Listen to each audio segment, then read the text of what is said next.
So Zimbabwe has placed a full ban on the exports of lithium from the country, looking to rein in estimated 1.2 billion euros in revenue, while planning to boost electric vehicle battery production in the southern African country. Now, a number of African countries, such as Nigeria, is also asking electric vehicle automakers to set up battery production centers in their domain instead of exporting raw lithium. So let's chat to this, and in particular, the South African mining sector in the new year 2023, as we bring on mining investment expert and director of mining at Mergence Corporate Solutions out of Cape Town, Peter Major. Great to see you in the new year, Peter, my friend.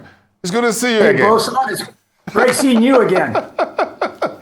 How was your holiday? It was too short, but it was a lot of fun. Everybody's saying holiday is short. I was here all through. So don't tell me. Anyway, we're going to catch up on the holidays a little bit later. I'm sure you got a Mining in Daba event just ahead. I'm sure we're going to touch on that. So I'm sure you're going to have share some of your experience and your insight in the industry. The Mining in Daba in Cape Town, a very high profile and iconic event in the mining sector for South Africa. But what do you think? Let's start with the electric vehicle and all that making news headlines in the new year. What factors do you think investors should consider if you're looking at setting up a processing plant for electric vehicle batteries on the African continent? Do we have what it takes? Look, Boson, these are expensive plants. When you talk a battery plant, you're talking $5 to $10 billion. When you look at Tesla, their plants, they negotiated with Germany for years. They negotiated with China for years. And there's so many boxes you have to tick. When you're spending $5 billion, just the interest costs are going to be at least $250 million a year. So you got to make sure you put the plant in the right place with a very stable political environment, with a very solid infrastructure. Now, Germany and China are pretty first world countries, but it still took years to decide they were going to put plants there. You have to have reliable electricity, and it can't be too expensive. You have to have good infrastructure, good, constant, reliable political, social environment. The tick box, the report card goes on and on. So for Zimbabwe to make demands like this, they've really got to take a wake-up drink, an ice-cold shower, and they've got to realize the only box they tick is they got lithium in the ground. That's about it. Yeah, we've talked about Africa with great resources on the ground, on top of the ground, as it were. I always joke that the only thing, natural resource, Africa don't really have much of it is the snow. Well, with the exception perhaps of a few countries. But again, so we've got a whole lot of this lithium and other things. We want to join the electric vehicles. We want to join the renewable energy. We want to join the energy transition. So is placing a total ban on the exports of lithium the way to start? And where does South Africa, which is one of the big boys, one of the big boys in the room, as far as mining is concerned on the African continent, stands on this? Look, Zimbabwe is the second largest producer after South Africa and Russia of PGMs. And they could be double the size. These big South African platinum companies have always said, we would gladly double the size of our mines in Zimbabwe if we just had some consistent policy. But the policy there is not consistent. Forget the government being consistent. Their policies change. They expropriate some of their land, and they keep making crazy demands. And so their platinum industry hasn't grown at all like it could. And now their lithium industry in Zimbabwe is the richest lithium producer in the world after China, Bolivia, and Australia. Now, they're not nearly as large as those three, but they could get at least half as big as those three. But you got to have decent policy, and you got to be attractive. And just because you've got a deposit, that's only one box ticked. There's another 7 or 8 boxes you have to tick. So I worry, to me, African and South American dictators do this. Just when a commodity boom takes off and they've got that commodity, they start voicing all these big demands. And that scares off investment before it even gets in the country. If it was me or you, Boson, and we wanted to expropriate those assets, we'd at least let the guys come in, build the mine, start building the plant, then we would make these big demands. But by making demands before the people even bring the money in, you're just preventing the money from coming in. There's always an opportunity at the curve of every crisis, as it were, that Africa seems to be missing. If you look at Nigeria, missing out on the global oil price rally, and gold and a few others, we haven't really been able to use this extractive industry really to build great countries across the continent, with the exception of the industrialized South Africa.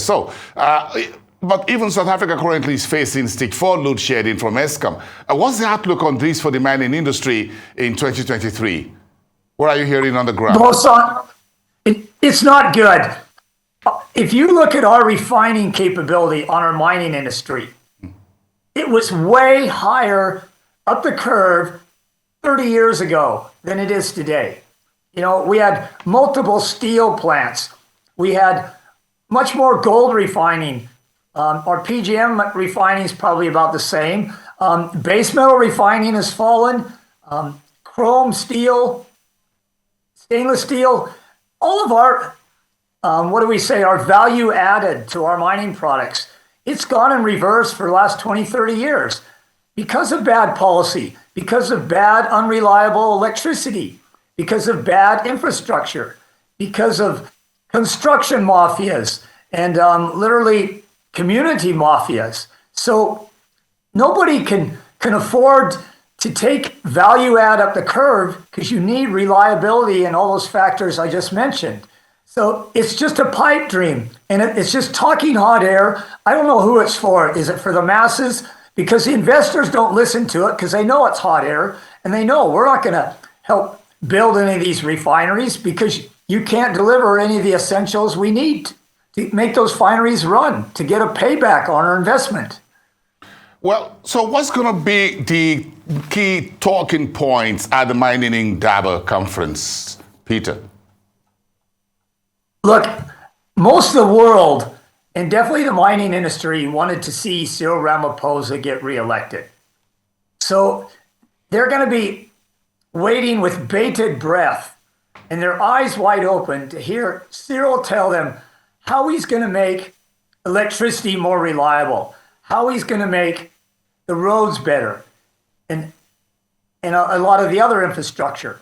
But we all know the best way to do that, the quickest way to fix all those factors, is to get rid of this race-based policy and to replace it with meritocracy and to start privatizing the 730 government companies that keep this infrastructure in the mess it's in. If Cyril says at that Indaba, guys, I'm going to start privatizing parts of Eskom. I'm going to let independent power producers come in. Gwede Montage isn't going to make them jump through any more hoops. I'm going to privatize some of the railroad. I might even privatize some of the harbor. That's what will trigger mining investment here. Because give the miners control over their electricity and their transport, they will put money into the ground and expand. But they're not going to do it if they're dependent on the government to provide all those services and infrastructure. So where would the money come from? We need the money from outside, but we need to do something very urgently inside, on the continent, boots on the ground. We've got the energy transition staring us in the face, whether we like it or not. And we've got to monetize most of our assets and do what you call the beneficiation of these raw assets before they get out of our hand. If you look at the way Zimbabwe needs the dollar, by the way, very seriously, but it's also caught in the manner of speaking because he wants to develop the country, as it were, but he also needs the money. He wants to create jobs locally. So you can work for the two. Something has to give way. First of all, Bosun, if we want to fix it, I think we need you to be our trade minister, our energy minister, our mining minister. Here you go, Peter. I'm going to go and sit down here. Then it'll happen quick. Yeah, but go ahead. Yes. No, so what would you want the trade and investment minister to do? You've got to privatize it because government is too corrupt, too broke, and they don't have the skills. And Zimbabwe, Zambia, Nigeria, and South Africa got developed. From 1870 until about 1930 or 40, private industry, they did all the infrastructure. And those mines were built in record times that we can't come close to now. They were built by hand in record times that we can't even match with equipment because they were responsible for all facets of the infrastructure and the mine.